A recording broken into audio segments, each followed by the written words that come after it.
Hi, this is Dennis Snipe, host of the thought-provoking, solution-oriented talk show, daring to make a difference in our communities, entitled FocusTalk. And I'm looking for you to be the next featured guest on FocusTalk.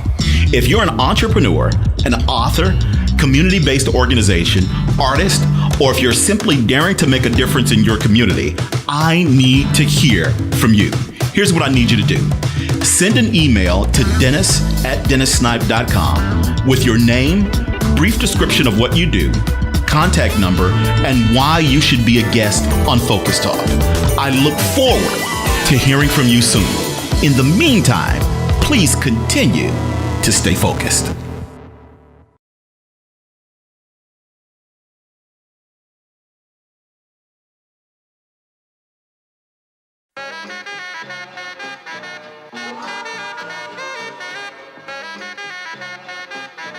You're in tune to Chicago's most popular college music radio station. 89.3 is WKKC. This is Focus Talk, the thought-provoking, solution-oriented talk show daring to make a difference in our communities. We're talking on a regular basis because the answers really matter. What are we talking about? We're talking about politics, religion, personal development, history, music, and then from time to time, we are focusing on positive people who are doing positive things right here in the Inglewood community, throughout the Chicagoland area, as well as all across the nation. I'm your host, Dennis Snipe. Joining me today in the studio is Brother Troy 5X. Brother Troy, how are you today? I'm good. And yourself? Good. I am well. Thank you for asking. Thank you for being a part of today's show and coming on to share who you are and what you do with the entire community. So let's start off from the very beginning. What does Troy 5X mean? What does it symbolize? Okay, so many people wonder what the 5X is in particular. Yes, sir. But I'm a student of the Most Honorable Elijah Muhammad under the guidance of the Honorable Minister Louis Farrakhan. And so with that is that we have grown, and I've grown and am growing into understanding of who I am, and realize that whatever name that I had as a last name really wasn't my name. So as a citizen or one who is coming to the Nation of Islam, we're given an X, and that X represents unknown and looking and seeking to find who and what I really am. So the reason why there's a 5 in front of that is that there's 4 other people who also had the name Troy, so that's a way of distinguishing. I see. So is it safe to say that everyone who enters the nation is given an X? Unless you have a holy name or original name. So there's some people who may have been born in the Nation of Islam, and many people have the name Muhammad. So when I have children and my children have that name, then they wouldn't be given an X. They would just take that name. I see. So that means that you would have to be born in the nation to have Muhammad? Or at certain points in time that the name has been given to individuals. The minister has actually just recently, there's 2 individuals who are in leadership in the Nation of Islam, and he actually, through looking in the work that they've done, they were granted what we call a holy name. Okay, so the name Muhammad is considered a holy name? Yes. Okay, yes. And you're given that honor or that distinction after a period of time in which you have served? It's not necessarily a period of time. It's not like a kind of like a rough that after this amount of time, then you get a Muhammad. It's just something that sometimes you're blessed with. In particular now, if the Honorable Minister Louis Farrakhan sees the work that you've done, he may decide that he wants to give you a name. Okay. That's reflective of who you are. I've also noticed that there is a difference at times in the spelling of Muhammad, that it's sometimes spelled with an M-A or it's spelled with a M-O. Is there a difference or? No, it's just, of course, this is not our original language. So with using phonetics and how different people may pronounce it and just what may be more comfortable, different groups use different spellings of it. But consistently in the Nation of Islam, we've adopted using MU. I see. Okay. Thank you for that. I've learned something. Yes, sir. Now, Brother Troy, you are the CEO of the Collective 9. Who is the Collective 9? So the Collective 9 was inspired by the Honorable Minister Louis Farrakhan several years ago. He began to, at one of the anniversaries of the Million Man March, he pushed us to begin to take more responsibility for our community. And he established what was called the 9 Ministries. The 9 Ministries deal with various aspects of human life, which include health, trade and commerce, agriculture, education, and the list goes on. Arts and culture, but all of these areas, which when we look at them, we put ourselves in a position to begin to be able to actually take care of all the needs that we have in our community.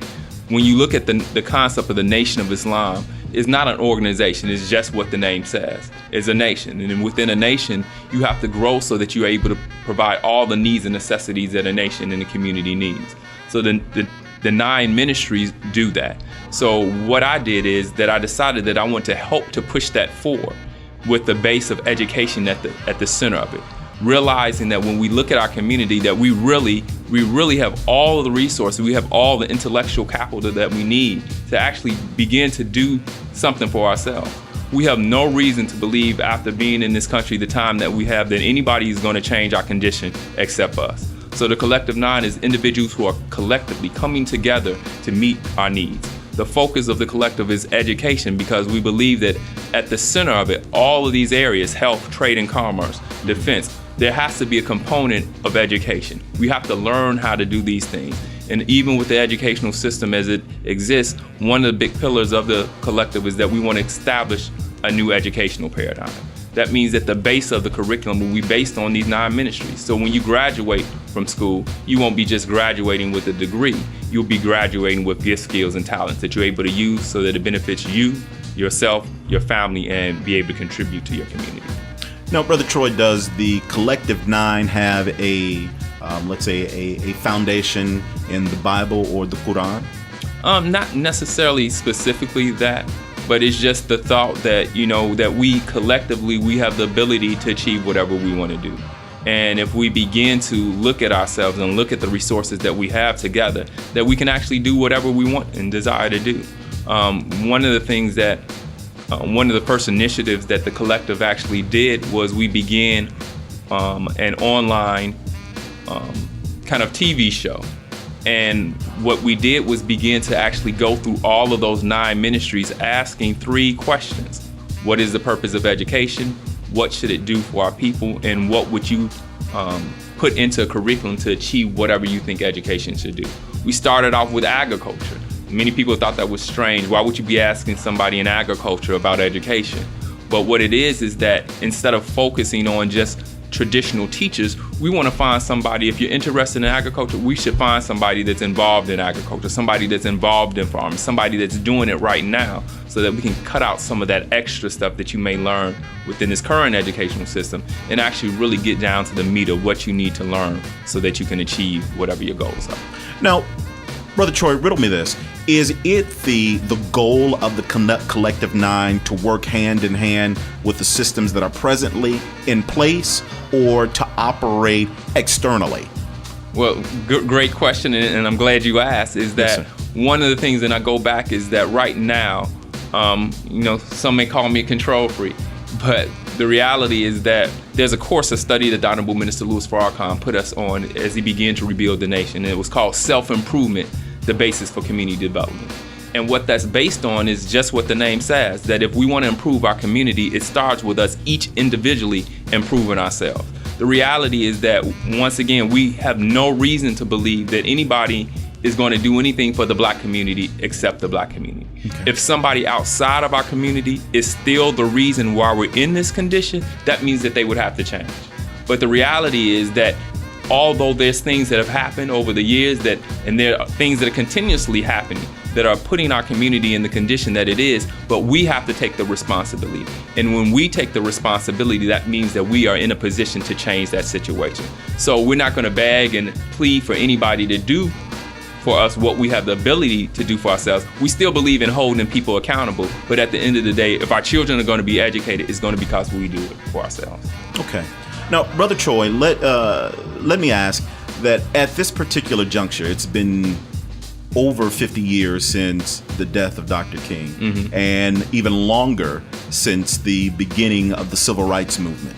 Now, needless to say that we've made many advances since that time, as far as many different individuals of color, Black people, who have excelled to mayors and congressmen and so on and so forth, and the list goes on. However, we still have the age-old question that we still haven't gotten to to the point where we should. It seems as if, though, that we are operating in a yesteryear type mentality. So if that's the case, and we haven't gotten any further than where we are now, what seems to be the holdup? And if there is a holdup, would the new age things that we have in place, are they doing what they should? Well, I mean, and I think that that's one of the challenges, is that we don't have, and one of the things that I keep on pushing now is that we don't have a clear vision on where we're going.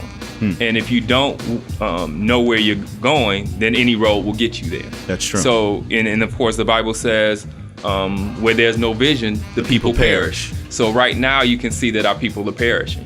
There's not a clear vision. We're not, even those, whatever we've said that we want, it's not really clear in our mind. And one of the things that I believe in, and I think that my experience and the experience of others tells us, is that, you know, when you don't have a clear picture in your mind, something that you can hold on, then you tend to give up. You tend to get tired because there's not a clear picture in your mind on where you're going. When you have a clear picture in your mind and you know where you're going and you can hold on to that picture, then that's what keeps you moving. I think right now we have to begin to create a clear picture in our mind on where we really want to go, and then reverse engineer it. If this is where we want to go, what do we need to have so that we can achieve that? And that's part of what the Collective 9 is doing, is that we know what type of society and world we want it to be. We know that right now that there's young brothers and sisters that are out in the community that don't have a job, that they don't know what they're going to do with the rest of their lives. And they dropped out of high school, or they dropped out of college. But even with that, there's many people on the other side that have PhDs, that have graduated from college, are in a very similar situation. So what that's saying is there's something wrong with the educational system that we're currently getting right now that's not empowering us. And that goes back to the Collective 9, and our goal at the root is really to begin to look at what a new educational paradigm would look like as a means to achieve what we believe that we have the ability to achieve, which is creating for ourselves a world and a community where we can begin to depend on ourselves. Has a manifesto been established or put in place as to say, well, you know, this is the playbook, this is the guideline in which that we must follow in order to get to our perceived destination? In the meantime, if there is an individual as well as an organization that would move away from the manifesto, then we separate ourselves, or is there anything in place such as that? Well, as I said in the beginning, is I'm a student of the Most Honorable Elijah Muhammad under the guidance of the Honorable Minister Louis Farrakhan. And one of the things that we're taught, the Most Honorable Elijah Muhammad said that separation is the best and only solution. The reality is that we've tried everything else. We've tried integration. It hasn't worked. We've tried working and doing all of these other things that have been proposed to us. But the only thing that we haven't tried is to actually really do something for ourselves. Everybody in the society is struggling in as it relates to economics as well as education. Black people aren't the only ones that are struggling from the current educational system that exists right now. So that means that we have to do something for ourselves. So the goal is that what do we need to do so that we really can begin to be self-sufficient and provide our needs. So the manifesto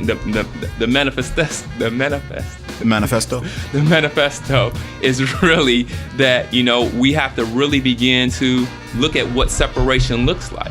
And you can't, you know, separation is not just physically separating from others, because the reality is when we look at our current situation right now, Chicago is the most segregated city probably in the country.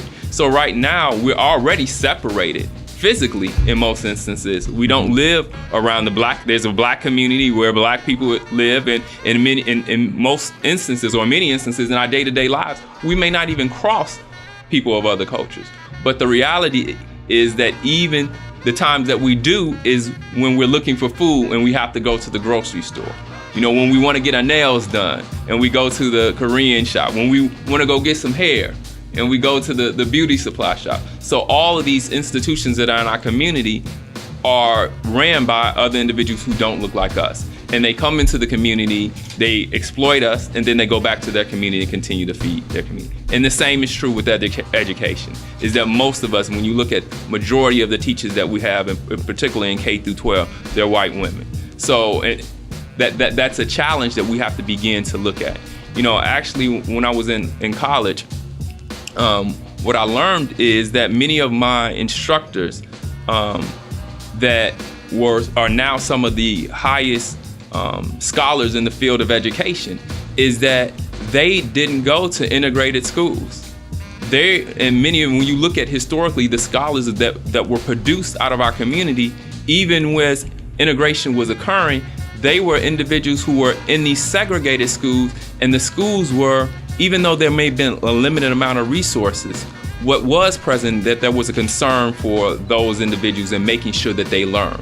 Because that same teacher that they saw in school was the same teacher that they're going to see next door, that they were going to see in the grocery store. So there was a personal commitment to these individuals that they saw on a daily basis, so that they wanted to make sure that these students that they saw as part of their community, that they learned what they needed to learn.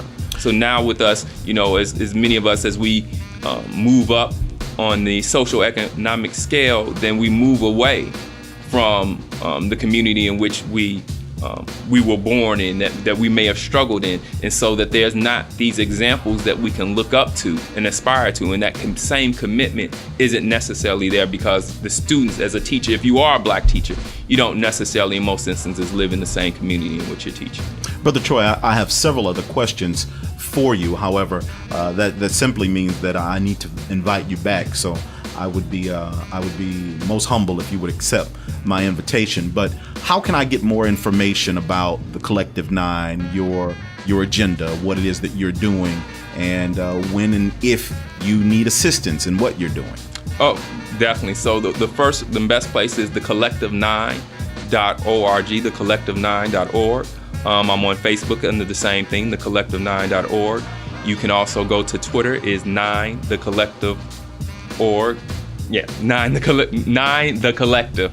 But if you go to the website, you can sign up for a newsletter and get more information. That's the best place, which is thecollective9.org. Just want to mention really quickly, one of the initiatives that we plan on doing real soon is to actually have our second education conference. You'll be able to get more information about that on the website really soon. Education conference. Give us a little information about that really quickly. So basically, one of the things that the Collective 9 is taking advantage of is modern technology. So we can move beyond the boundaries of space and time, and we can hold a conference without bringing people to a particular location where you have to pay for that venue, where you have to pay for transportation, where you have to pay for a hotel and all of those types of things. With modern technology, we're able to bring individuals from across the country into a platform and use modern technology so that people can come and view what's going on and present questions to those presenters, to engage and discuss the issues that we need to discuss without using a whole lot of money. Okay. All right. Fascinating. I can't wait to hear more.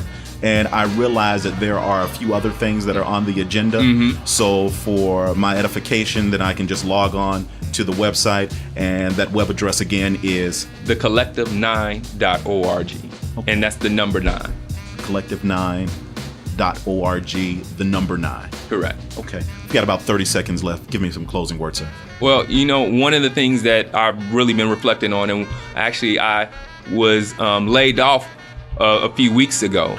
And what I decided to do is to kind of document my day-to-day journey on becoming a true entrepreneur.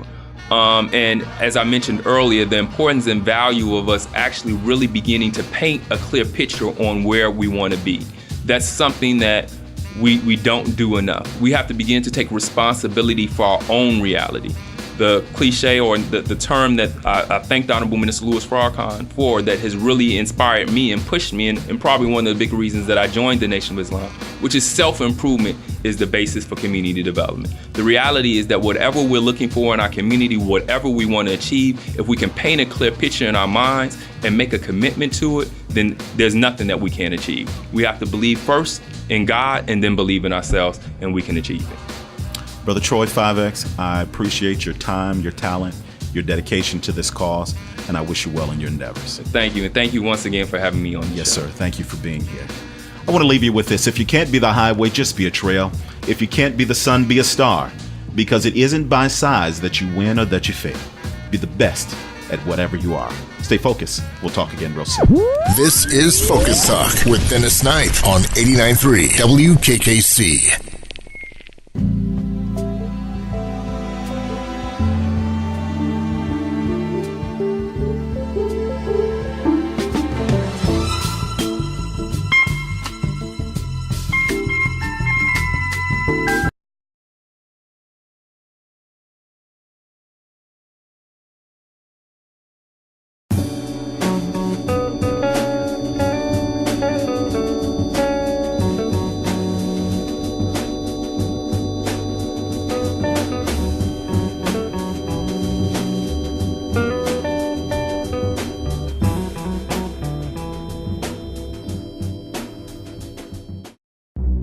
Joe.